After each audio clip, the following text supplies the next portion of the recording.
Welcome to another episode of Chad's Chat.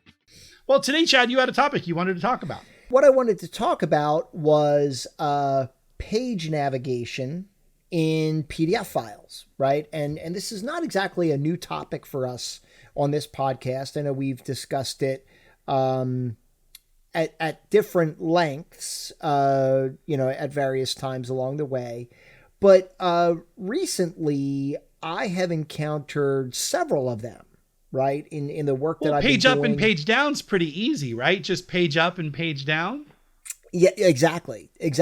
But so like the problem with page navigation, so the fundamental problem, right, is that, as a sighted user, we have the ability to use page navigation or not use page navigation. Let's reframe this a bit. Let's pull back a little bit further, right? So when we talk about page navigation, we're not talking about page up, page down. Okay. I see where you're going. That's not what we're talking about. I tried to throw you a softball, okay, I'm Chad, sorry. and you missed it. I didn't pick up what you were laying down. Swing and a miss. Yep. All right. So, Chad, well, page up and page down is pretty easy, right?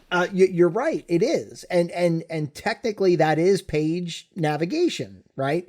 The page navigation that I'm referring to is the visual page navigation that people like to incorporate into a PDF file, often mimicking the behavior of a web page, right? Mm-hmm. Like whenever we go to a web page, we always have, buttons at the top, for menus that take us to different locations on the site. And people like to replicate that behavior by building navigation into a PDF file as well. So, you have a button that says, take me to the table of contents. Then you have a button that says, take me to chapter 1 and take me to this section or take me to that section. And,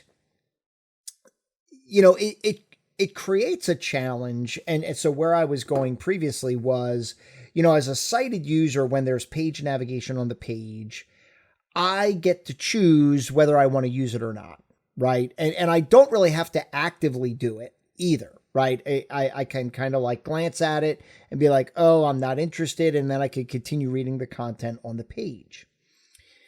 The challenge that it creates for users of assistive technology is that they're forced to read it at the beginning of every page in the document.